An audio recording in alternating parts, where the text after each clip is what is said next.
Hello my dear student, आप सभी का हमारे यूट्यूब चैनल विद्या मैथ में बहुत बहुत स्वागत है। और आज की इस वीडियो में हम मैट्रिक्स में डिस्कस करेंगे system of linear simultaneous equations पर।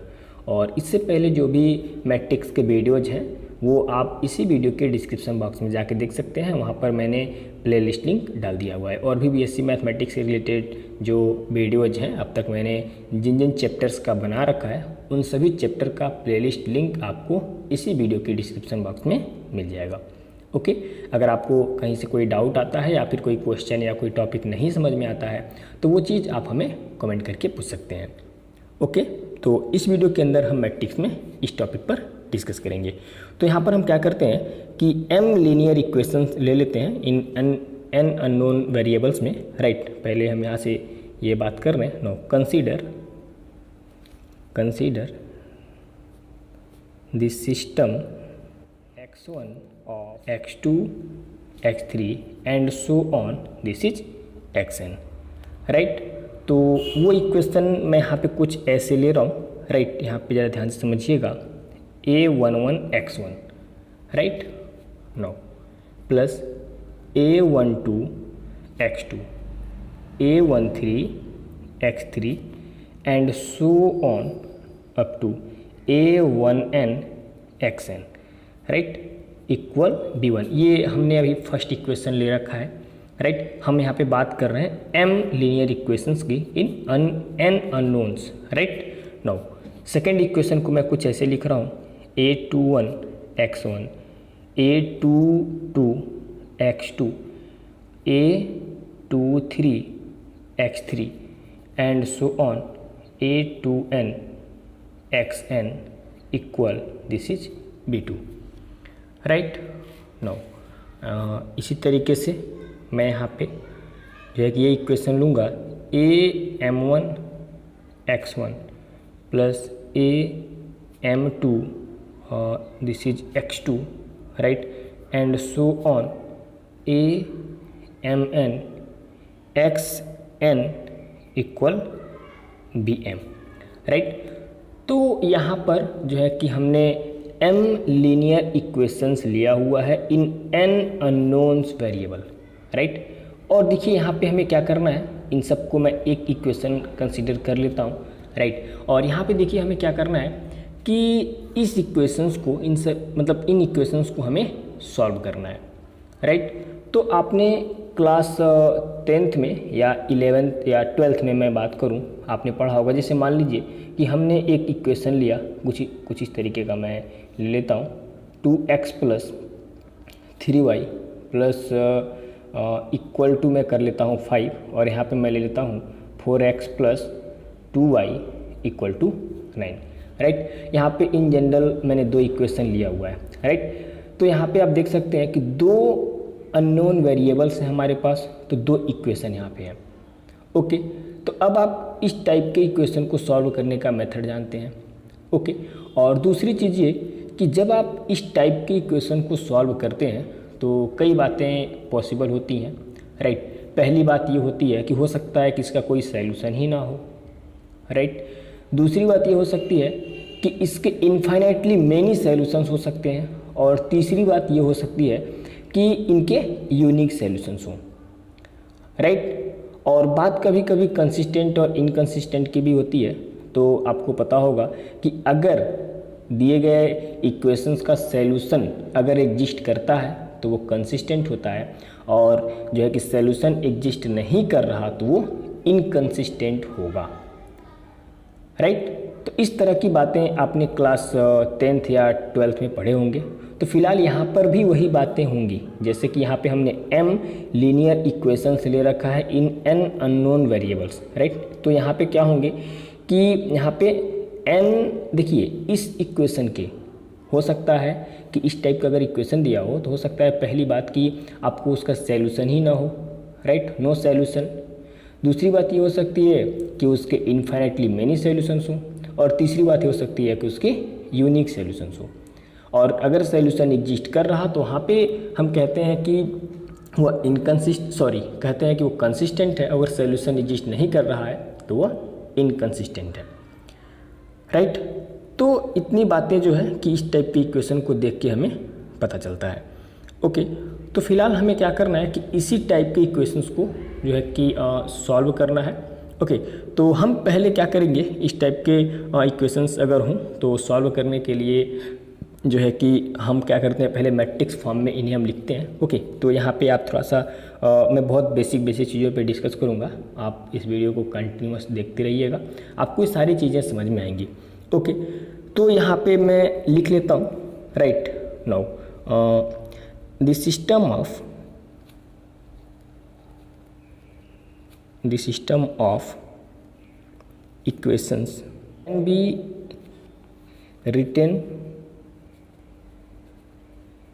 be written in matrix form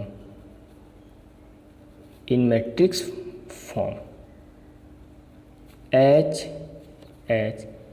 AX equal B, right. हम क्या करेंगे कि ये जो सिस्टम ऑफ इक्वेशन है, राइट, इन्हें हम क्या करेंगे कि मैट्रिक्स फॉर्म में अरेंज करेंगे like AX equal B, where A equal क्या होगा यहाँ पे, वेयर A इक्वल जो होगा x1 x2 x3, ये xn तक है, तो यहाँ पे इन सभी के कोफिशिएंट को हम यहाँ पे लिख लेंगे, राइट, सभी के कोफिशिएंट को, यानी हम इसे A11 लिख लेते हैं, A12 लिख लेते हैं and so on, this is A1n, right. इसी तरीके से A21 लिख लेते हैं, A22 लिख लेते हैं और this is A2n, right, and so on, this is AM1, right, AM2 and so on, this is AMn। Actually मैं जो है कि बहुत कम जो है कि कॉपी वगैरह पे लिख के वीडियोज जो है कि बनाता हूँ, कुछ कैमरे में कुछ प्रॉब्लम्स हैं जिसकी वजह से मैं इस तरह से वीडियोज बना रहा हूँ, और आपके जो है कि वीडियोज जो है कि इसी तरीके से अब आएंगे ज़्यादातर, इसलिए कि थोड़ा सा समय का भी अभाव है। ओके, तो अगर आपको इनमें भी कहीं तो कोई डाउट आता है तो आप हमें कहिएगा, बोर्ड पर ही मैं पढ़ाना शुरुआत करूँगा। फ़िलहाल कैमरा तो ख़राब हो चुका है। ओके, तो अब उसको बनाने में वक्त लगेगा। ओके, तो यहाँ पे देखिए ये जितने भी कोफिशिएंट हमारे पास आए हुए हैं उन्हें मैंने किसी तरह से अरेंज कर दिया हुआ है, और ये जो हमारे पास बी मैट्रिक्स जो यहाँ पे है, राइट, एक्चुअली मैं यहाँ पे कुछ ऐसे लिख देता हूँ, राइट। ये क्या है हमारे पास, ये है हमारे पास x1 x2 x3 and so on, right. और सॉरी मैंने गलत बोल दिया, no this is B1 B2 A1 minute, यहाँ पे मैं लिख देता हूँ, राइट। ये जो बी मैट्रिक्स हमारे पास है ये एक्चुअली क्या है, now this is B1 B2 and so on BM, right. और यहाँ पे जो x है, ये x वाला जो मैट्रिक्स है ये हमारे पास क्या है, now xn x2 and so on, this is xn, right. यानी कि आप देख सकते हैं यहाँ पे क्या है कि बी वाला मैट्रिक्स ये सभी के रिप्रेजेंट कर रहा। और अच्छा, इस चीज़ को आप चाहें तो इन जनरल आप जो है कि इस छोटे से शब्द में आप एक्सप्रेस कर सकते हैं, राइट। और ये जो बी वाला है इसको आप लिख सकते हैं बी डैश, राइट, या बी ट्रांसपोज, याद आ रहा है आपको। ओके, पंक्ति को स्तंभ में, स्तंभ को पंक्ति में, आई मीन रो को कॉलम में, कॉलम को रो में हम चेंज कर सकते हैं ना। Now this is B1 B2 B3 and so on, this is BM and x जो है कि ये क्या हो जाएगा हमारे पास, यहाँ पे हम लिख सकते हैं x dash, right. Now this is x1 x2 x3 and so on, right. देखिए इसको आप बी ट्रांसपोज भी आप बोल सकते हैं।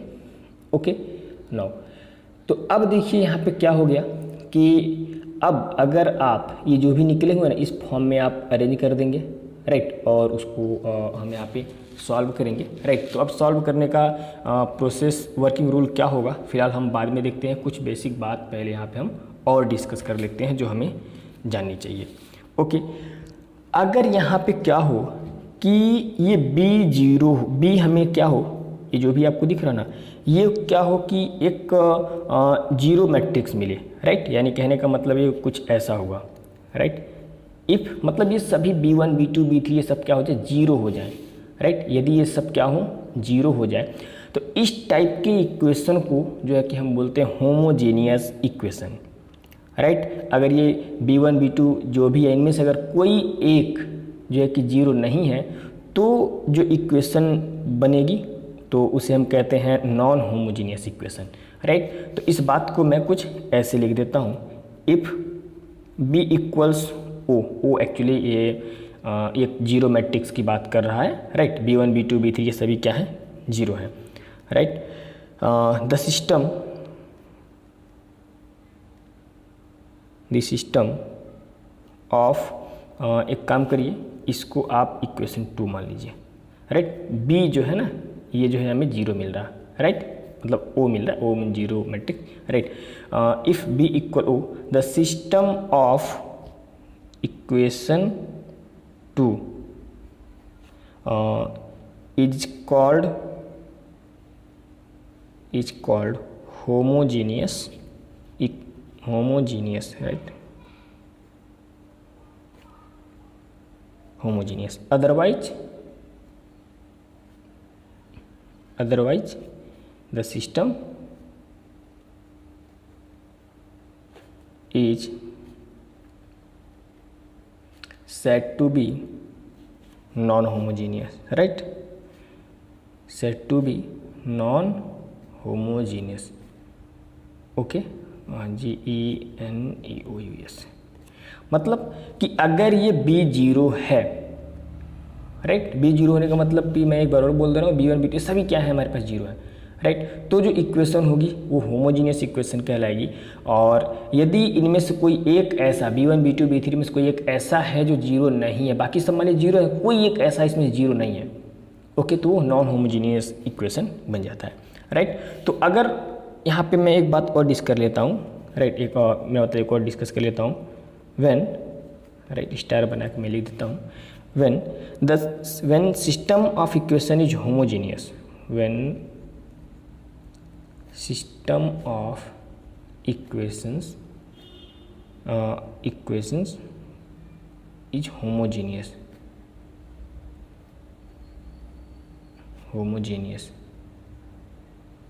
अगर सिस्टम ऑफ इक्वेशन जो है वो होमोजीनियस है, राइट, तो बहुत सी बातें यहाँ पे 1 मिनट, बहुत सी बातें जो है पॉसिबल होगी। थोड़ा सा मैं पेपर चेंज कर लूँ। तो अब जैसा कि मैं यही कह रहा था, इक्वेशन 2ax इक्वल b था, ओके, तो b इक्वल o हमें मिल गया, o मीन्स कि जीरो मैट्रिक्स हमें मिल गया, राइट, जैसा कि मैंने कहा कि B1 B2 ये सब क्या हो गया, 0 हो गया, ओके। तो इन दिस केस जो इक्वेशन होता है वो कंसिस्टेंट होता है, राइट। यहाँ पे मैं लिख देता हूँ, the system ax equal o is always consistent, right, is always consistent, okay. तो यहाँ पे हम ये कह सकते हैं, अच्छा एक चीज़ और, सिंस कैपिटल X इक्वल, ये भी हमें O मिलेगा, राइट, ये O मिलने का मतलब ये हुआ, जैसा कि मैंने कैपिटल X इक्वल ले रखा था, x1 x2 x3, राइट, यानी कि इस टाइप के इक्वेशन का जो सॉल्यूशन होगा वो हमें सब, मतलब जो भी वेरिएबल्स हैं उन सब की वैल्यू हमें 0 मिलेगी, राइट। यानी कैपिटल X इक्वल हमें O मिलेगा, O बोलने का मतलब कि x1 x2 x3 and so on, ये सब हमें क्या देंगे, 0 देंगे, राइट। यहाँ पे आप लिख सकते हैं इज ऑलवेज सॉल्यूशन ऑफ ए। अभी मैं कुछ एग्जांपल लूँगा तो आपको सारी बातें क्लियर हो जाएंगी। यानी कहने का मतलब ये हुआ कि जैसे मान लीजिए अगर हमें लिखा 2x + 3y = 0 और मैंने लिखा 3x + 5y = 0, हमने कहा कि x और y की वैल्यू क्या होगी, right, find x and y, right. तो ये एक होमोजीनियस इक्वेशन है, बात समझ में आ रहा है, क्योंकि यहाँ पर ये दोनों क्या है, 0 है, तो ये एक होमोजीनियस इक्वेशन है। तो इन दिस केस जो x और y की वैल्यू होगी वो क्या मिलेगी, x की भी वैल्यू हमें 0 मिलेगी और y की भी वैल्यू हमें 0 मिलेगी, राइट। सॉल्व करने की यार कोई ज़रूरत ही नहीं है, आप देख के चीज़ों को आप बता सकते हैं, ओके। तो वही बात मैंने यहाँ पे लिख रखा है कि b equal o, right, the system ax equal o is always consistent, right, since x equal o means in this case x1 और x2 इन सब की वैल्यू हमें 0 मिलेगी और ये क्या होगा, ऑलवेज सॉल्यूशन होगा ax इक्वल होगा, राइट। तो आई होप कि ये चीज़ें आपको समझ में आएंगी। अच्छा, इस चीज़ को मैं कुछ ऐसे भी बोल सकता हूँ, राइट, और करके मैं ये भी कह सकता हूँ कि if determinant of a is not equal to 0 the system of equation has only, यहाँ पे मैं लिख देता हूँ, the system of equation has only trivial solution,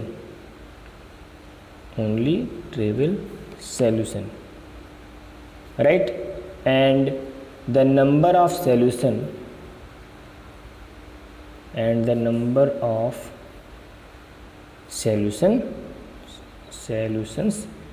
is 1, right. अगर ये एक होमोजीनियस इक्वेशन है और डिटर्मिनेंट a की वैल्यू 0 नहीं है तो उसका जो सॉल्यूशन होता है हमारा वो क्या कहलाता है, ट्रिवियल सॉल्यूशन कहलाता है, राइट। और नंबर ऑफ़ सॉल्यूशंस की मैं बात करूँ तो वो 1 होगा, राइट। और क्या होगा, आप देख सकते हैं सबकी वैल्यू 0 आ रही है। ओके, तो आई होप कि ये चीज़ें आपको समझ में आई होंगी, राइट। यानी इसके ट्रिवियल सॉल्यूशंस होंगे। अगर मैं कुछ ऐसे ले लूँ 2x + 3y + 5z 9x + 2y + 7z = 0 and equal to 0, मैंने कहा find x y z, right. Actually यहाँ पे 3 वेरिएबल है तो 3 इक्वेशंस भी होने चाहिए, राइट। इस बात को आप ध्यान रखिएगा। 8z = 0, right. मैंने कहा find the value of x, तो ये ट्रिवियल सॉल्यूशन इसका हमें मिलेगा, right, because this is a homogeneous equation, right. चलिए, अच्छा, कुछ और बेसिक मैं बात यहाँ पे कर लेता हूँ, राइट। दूसरी बात ये भी हो सकती है, if determinant of a = 0, right. So in this case the system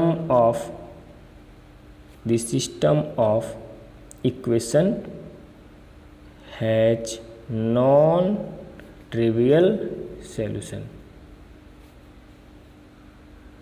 right, and the number of solution is infinite. मैं बोल सकता हूँ कैसे, मैं अभी एग्जाम्पल लूँगा। And the number of solution is infinite.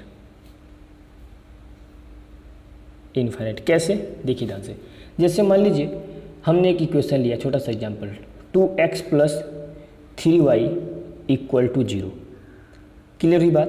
और मैं एक और इक्वेशन में ले लेता हूँ 3x, सॉरी इसको मैं 2x ही करूँगा, मैं ऐसे कर लेता हूँ 4x + 6y = 0। यार, क्या इन दोनों इक्वेशन में कोई डिफरेंस है? क्या कोई इन दोनों इक्वेशन में कोई अंतर है? कोई अंतर नज़र आ रहा है आपको? आप खुद देखिए, 2 कॉमन ले लेंगे, राइट, तो ये इक्वेशन 1 के ही जैसा बन जाएगा। और मैं एक बात आपको बता दूं कि कोई भी एक सिंगल इक्वेशन मैंने दे दिया ना, 2x + 3y, राइट, यहाँ पे मैं 5z कर लेता हूँ, ओके। या चलिए मैं जो है कि इक्वल करके मैं 2 ही वेरिएबल में ले रहा हूँ, राइट, मैं = 5 कर लिया, ऐसे 2x + 3y = 5 मैंने ऐसे कर लिया। हमने कहा कि इसके कितने सॉल्यूशन होंगे, राइट। तो आप देख सकते हैं कि जब आप यहाँ पे आप x की वैल्यू आप क्या निकाल सकते हैं, 5 - 3y/2। तो यहाँ पे सॉरी, आप ऐसे करिए, मैं गलत बोल दिया, कोई बात नहीं, ऐसे भी सही था। यहाँ पे आप y क्या निकाल सकते हैं, तो y आप निकाल सकते हैं 5 - 2x/3, ऐसा आप बोल सकते हैं। इन जनरल आप समझिए, आप x की वैल्यू अपनी मर्जी से लेंगे तो y की वैल्यू उसी हिसाब से आएगा, राइट। तो यहाँ पे क्या है कि x जितना चाहे उतना आप ले सकते हैं, y उसी के अनुसार आएगा। तो इन दिस केस अगर एक सिंगल इक्वेशन मैंने लिख रखा है तो इसके इनफाइनाइट मेनी सॉल्यूशंस होंगे। और दूसरी चीज़ मैं आपको बता दूं कि इसके जैसे इक्वेशन जितने होंगे, दिखने में तो अलग होंगे लेकिन है तो एक ही ना, तो इन दिस केस वो इनफाइनाइट सॉल्यूशन होता है। जैसे मान लीजिए वही इक्वेशन था 2x + 3y = 0। अब ये देखिए यहाँ पे 2 कॉमन करेंगे ना तो ये चीज़ बन जाएगा, यही चीज़ बन जाएगा। इसका मतलब ये दोनों लिखने का तरीका थोड़ा अलग है, राइट, लेकिन दोनों एक ही हैं। तो इन दिस केस इसके इनफाइनाइटली मेनी सॉल्यूशंस होंगे, राइट। तो ही मैंने यहाँ पे लिख रखा है, if determinant of A the system of equation has non trivial solution and the number of solution is infinite. Right. अब देखिए डिटर्मिनेंट ऑफ ए इसका 0 होगा। कैसे? यहाँ पे डिटर्मिनेंट ऑफ ए निकालिए, कोफिशिएंट इनके लिख लीजिए 2 4 3 6, इधर मल्टीप्लाई करेंगे तो कितना हो जाएगा 12, इधर मल्टीप्लाई करेंगे 12 इक्वल टू 0। राइट। तो इन दिस केस इसके इन्फाइनाइट मेनली सॉल्यूशंस होंगे। मतलब मैंने क्या बोला, अगर होमोजेनियस इक्वेशन है, राइट, तो इसके क्या हो सकते हैं, या तो जो है कि इन्फाइनाइटली मेनी सॉल्यूशन हो सकते हैं। कब होंगे? जब डिटर्मिनेंट ऑफ ए इक्वल 0 होगा, तो इस टाइप के सॉल्यूशन जो होंगे वो नॉन ट्रिवियल सॉल्यूशन कहे जाएंगे। और यदि determinant of A is not equal to 0 होगा, तो यहाँ पे जो सिस्टम होगा उसे हम ट्रिवियल सॉल्यूशन कहेंगे। मतलब कि मतलब ऐसे केस में हमें ट्रिवियल सॉल्यूशन मिलेगा। राइट। और number of solution is 1। Right. तो यार ये जो बेसिक है ना, ये थोड़ा सा जो बेसिक बातें हैं ना, ये आपको याद रखनी होंगी। राइट। तो यहाँ पे आप यही एग्जाम्पल आप ले सकते हैं, 2x + 3y = 0 and this is 4x + 6y = 0। Now it has infinitely many solution, right. Many non trivial solution कर लीजिए, मेनी नॉन ट्रिवियल सॉल्यूशन। समझ रहे हैं मैं कहना क्या चाह रहा हूँ यहाँ पे?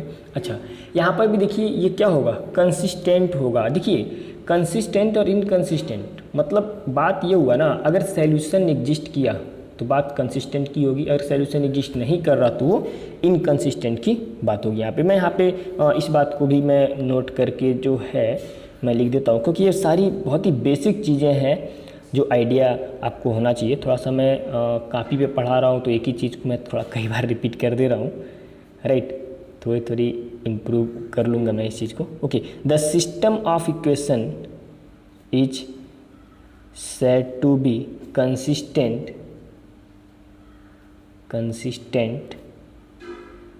if its solution exist, otherwise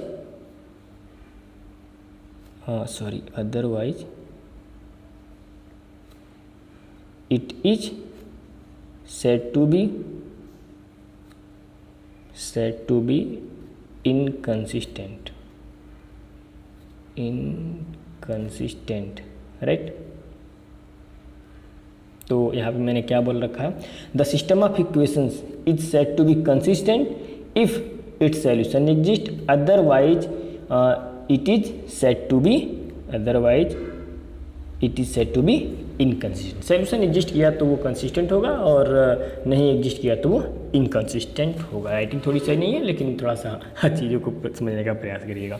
okay, चलिए, तो अब यहाँ पे हम ये मान लेते हैं कि अगर इक्वेशन जो है कि नॉन होमोजीनियस हो, right. Now okay, now when, अब तक ये बातें जो भी हो रही थी वो होमोजीनियस के केस में हो रही थी, राइट। अब नॉन होमोजीनियस के केस में होंगी। when system of equations is non-homogeneous,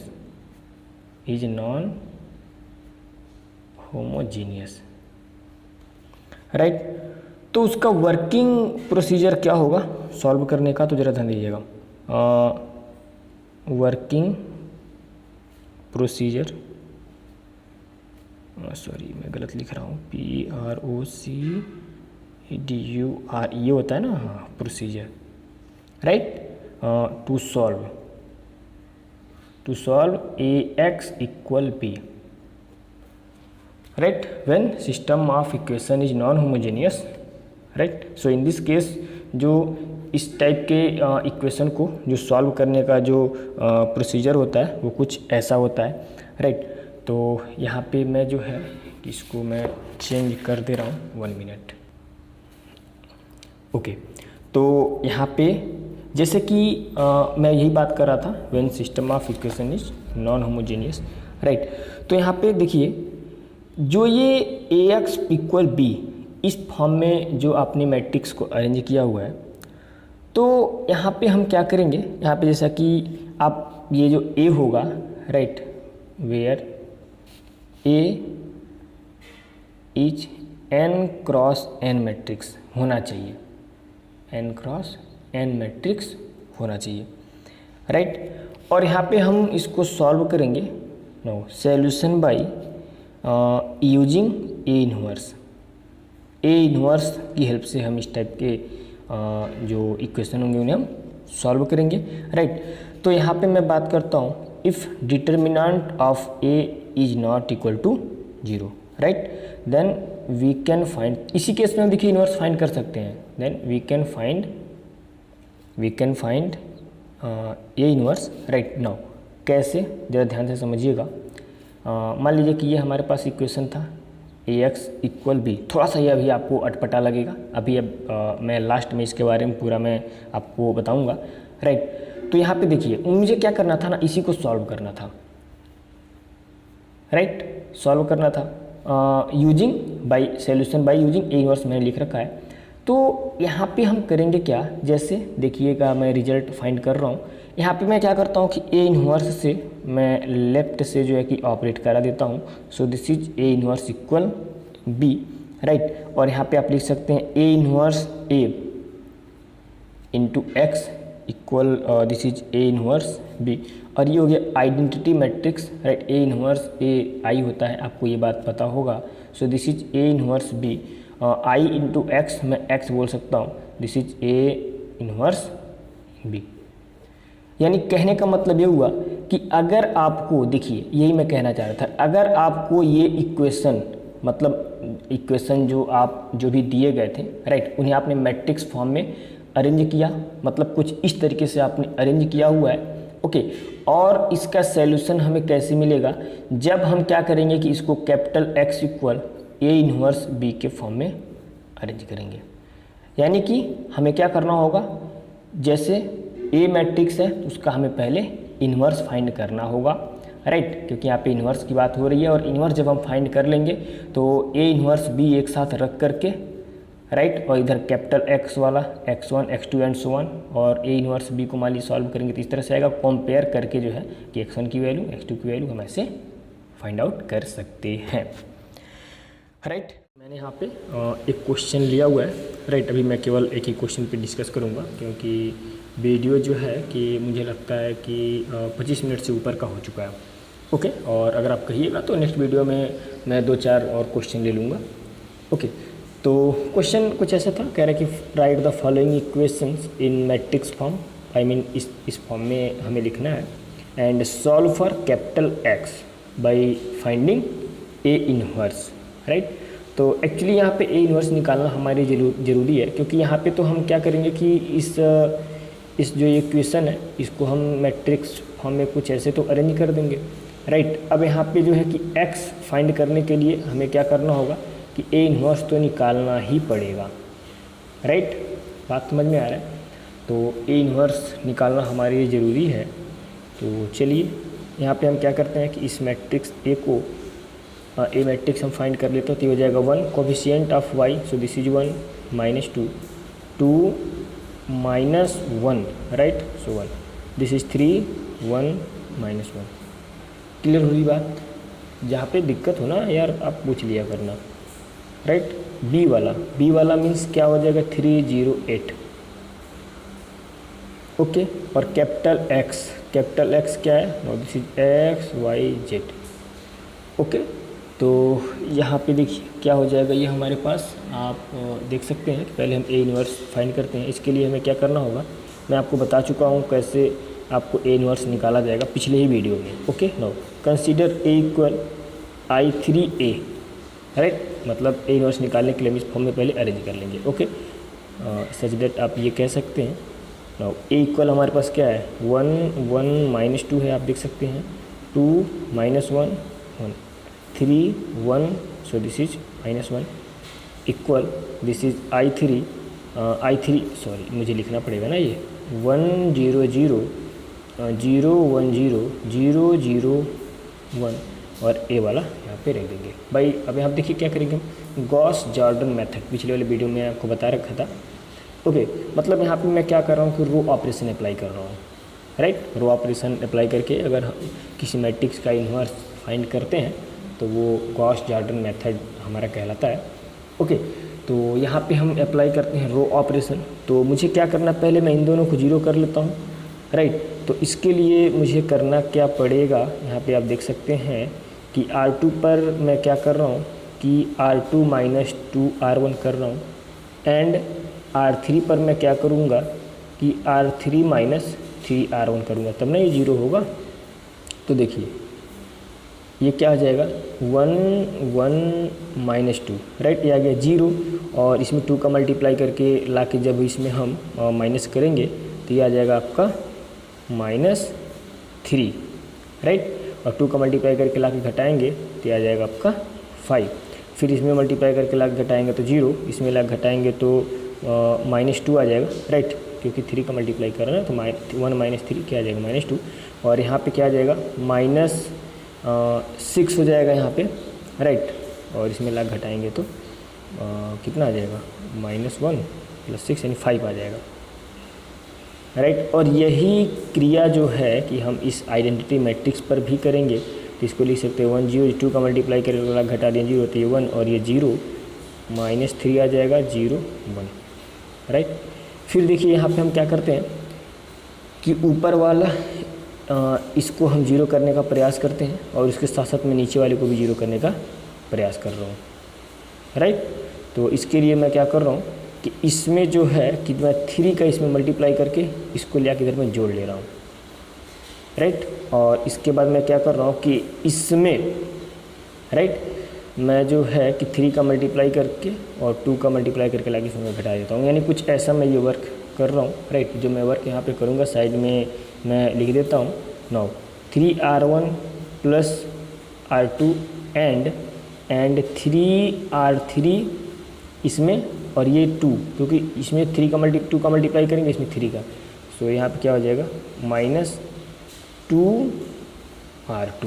तो ऐसा जब मैं ये वर्क करूँगा तो ये तो हो जाएगा 3, क्योंकि मैं 3 का मल्टीप्लाई इसमें कर दिया हुआ है, और ये आके हो जाएगा 0 और ये आके हो जाएगा इसमें 3 -6, और जब ये जाके जोड़ेंगे तो कितना आ जाएगा -1, राइट। और ये तो उसी तरीके से रह जाएगा, ओके। और इसमें मैं कुछ ये प्रक्रिया कर रहा हूँ तो मुझे लगता है कि ये हो जाएगा 0, और इसमें मैं ला के घटाऊँगा तो ये आ जाएगा 0, और क्या हो जाएगा यहाँ पे, ये हमारे पास यहाँ पे ये 5 है ना, तो ये आपका इसमें अगर मैं मल्टीप्लाई करूँगा 15 इनमें से 10 जाएगा तो 5 ही ये रह जाएगा, ओके। चलिए यहाँ पे ये कितना आ जाएगा, 3 का तो इसमें मल्टीप्लाई हो चुका है, राइट, और इसमें 3 का हो चुका है, और मैं इसको ले जाकर जोड़ूंगा तब पर भी ये 1 ही रहेगा ना, ये 0 और ये 0, राइट। ये हो जाएगा -2 1 0, और इसमें मैंने 3 का मल्टीप्लाई किया और इसमें मैंने 2 का, तो आकर के घटा तो -5, और ये क्या हो जाएगा -2 हो जाएगा, राइट, घटेगा, हाँ ठीक है। और ये क्या आ जाएगा आपका 3। ये ऑपरेशन आप बट चेक कर लीजिएगा, राइट। अब तो ये हो गए 0। तो अब मैं क्या कर रहा हूँ कि जो है कि इसको भी मैं 0 करने का प्रयास कर रहा हूँ, राइट, और इसको भी मैं, तो ये तो बहुत आसानी से 0, इसको मैं इधर ले आकर घटा का 2 हो जाएगा, और यहाँ पर जब ये जुटेगा तो ये 3 हो जाएगा, ओके। और उसके बाद यहाँ पे आप देख सकते हैं कि यहाँ पर मैंने क्या किया हुआ है कि R2 - R3, तो जब ये जाएगा तो यहाँ पर भी ये 3 हो जाएगा, और यहाँ पर ये क्या आ जाएगा, ओनली ये आ जाएगा 3, और ये इधर जाएगा तो -3, ओके। और बाकी सारी चीज़ें जो हैं ये यही रहेंगी। यार अगर थोड़ा बहुत कहीं मिस्टेक हो रहा है तो उसको आप उन चीज़ों को थोड़ा सा इम्प्रूव कर लीजिएगा, ओके। तो इसके बाद यहाँ पे देखिए हम क्या करेंगे कि 1 1 1 ये चीज़ें बनानी है, तो फिलहाल हम यहाँ पे क्या करते हैं, डिवाइड कर देते हैं, राइट। किस तरीके से हम डिवाइड कर रहे हैं तो ज़रा ध्यान दीजिएगा। यहाँ पे हम क्या करेंगे, R1 बाई मैं यहाँ पे 5 कर देता हूँ, राइट, और 15 कर देता हूँ, सॉरी तभी न 1 होगा। और दूसरा मैं क्या कर रहा हूँ इसके लिए R2 बाई, सॉरी अब तरीके कट गया, R2 बाई -3 कटा हुआ नहीं है, R2 बाई -3, राइट। और यहाँ पे R3 बाई 5 कर ले रहा हूँ, आप समझ लीजिएगा मैं कहना क्या चाह रहा हूँ यहाँ पे। तो ये तो हो गया 1 0 0, ये हो गया 0 1 0 0 0 1।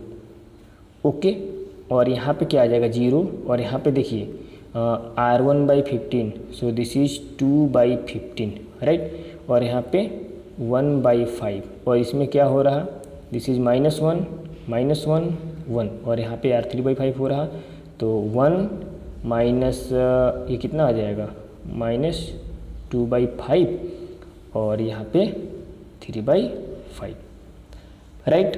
तो कुछ इस तरीके से हमारे पास ये सिचुएशन आ चुका है। तो अब इसके बाद जो है कि मैं आगे यहाँ पे चलता हूँ राइट। अब मुझे देखिए ये किस फॉर्म में आ चुका है, तो यहाँ पर ये A इन्वर्स है राइट, यहाँ पर ये A इन्वर्स का काम कर रहा। तो यहाँ पर आप लिख सकते हैं, यहाँ पे आप लिख सकते हैं कि A इन्वर्स हमारे पास क्या आ गया हुआ है, A इन्वर्स आ गया हुआ है, आप देख सकते हैं 0 क्या था 2/5 था ना, 1 मिनट यार 2/15 था सॉरी।